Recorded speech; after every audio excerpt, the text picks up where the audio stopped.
I wonder, how many of us really are visionaries? A lot of people think you have to have this Cecil B. DeMille's effect thing going on before you can have a vision. Okay? Which means, whoosh, the sky splits and there's thunder and lightning and all sorts of cool stuff taking place and supernatural lightning bolts coming out of the sky and angels singing with high voices. Hallelujah. You know what I mean? This is the image that we often get when we think about people having visions.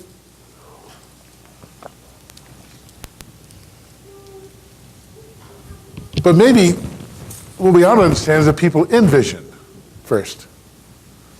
Because you don't get the Cecil B. DeMille's effect. When you begin to envision things, you're becoming a person of vision. When you begin to see them as they are.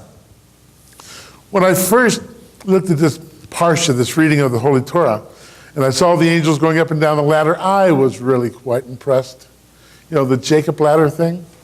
The Talmud, and both the Talmud and the Kabbalah speak of it with much reverence and reflect, because it is an ongoing event. It wasn't just something for the moment for Jacob, it was something that's eternally ongoing, this up and down the ladder. Now you remember where Jacob laid his head, he called Bethel, and before that it was called Luz.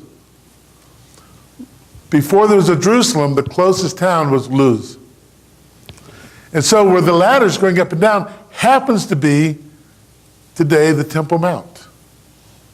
Which makes sense because Jacob made a promise to God that here on this place, it was going to be Bethel, the house of God. Jacob never saw that in his life. It was never even planned in his life. It was only promised in his life. It's amazing that the vision that he had, the angels going up and down, somehow empowered him to speak prophetically, this is the house of God, Bethel. And that's kind of wowing, kind of amazing, but the reality is that when he wakes up, standing over the top of him, looking down, is the master of the universe. And here, the Lord himself gives to Jacob the same promise that was given to Abraham and to Isaac. Equally interesting, the place he's at is the same place where Abraham would offer up Isaac. This is important stuff. But when God stood over him and made such promises to him, I wonder if Jacob understood the magnitude of the promises. That Jacob would not only carry the promises of his father, but now he takes his place in the line of Israel, in the line of the people, in the line of the sons, to bring forth the vision. He is being empowered to bring forth the vision. And in the place where this takes, this event, Bethel, the Temple Mount, the Lord looks down upon him. And I thought, okay, Michael, how can you understand what this means? I have to stop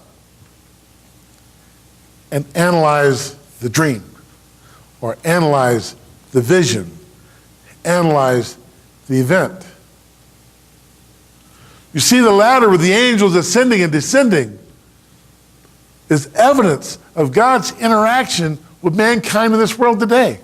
The fact that there are still holy angels on holy missions going back and forth. And this shows God's involvement. Matter of fact, it also shows us just how close this world and the world to come, the Olam Haba, really are. But when God stood over and pronounced the promise, God was declaring something more than just the promises. By declaring it, God became the author and the finisher of the promise. He was taking responsibility.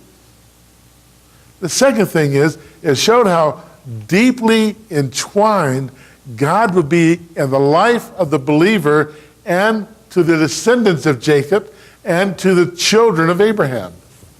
That he would be entwined in their lives, in their visions, in their walk, and in their purpose. So it's more than just angels going up and down the ladder, more than just finding in the words of Led Zeppelin, the stairway to heaven.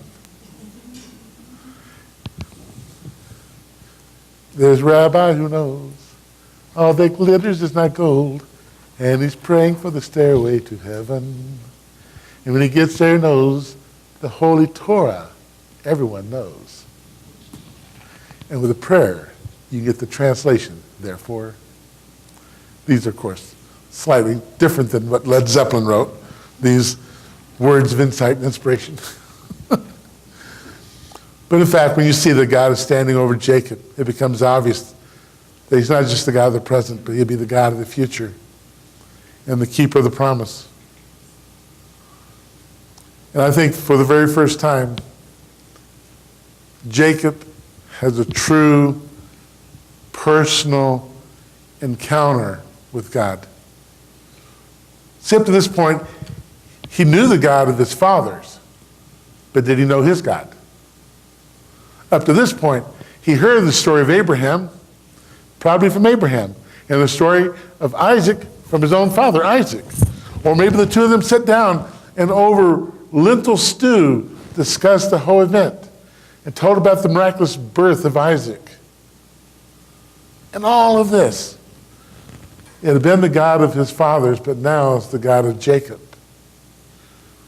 It's his God standing over him, declaring to him the future.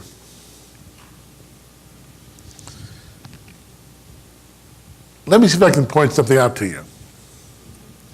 When people come to me and say, I've had a vision, I generally look for two things.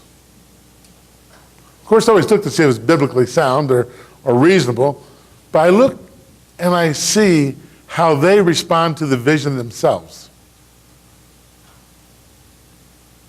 And then I look and see, over time, if it comes true. You see, I've come to the conclusion that God envisions us. He places with us ideas and thoughts, and he gives us tasks and duties, but yet it still is our responsibility to bring it to tuition. Empowered by God, but we have to make the move. What's amazing about Jacob is he gets up from this wondrous event, this epiphany of spirituality, and he goes off to Laban, and for the next 20 years, God's name is not even mentioned in the Holy Scriptures. Not once. So I asked myself, Jacob, what value was your vision? It obviously was from God. He stood over and talked to you. But Jacob, what did you do to bring about the vision? What did you do to make it happen? And finally, he leaves Laban. I'm not saying Laban was a bad influence, but it's like one snooker player trying to play another snooker player. You know, one cadaver for another cadaver. You know, they deserved each other. I'm sure Jacob picked up some points. But after 20 years, what do we find? We're going to find that Jacob goes back, and only after he wrestles with the angel of the Lord is the name of God mentioned again. This epiphany at Bethel, this marvelous event, this vision of God, this promise of God, this empowerment of God, I believe was always with Jacob, even though he never acted upon it.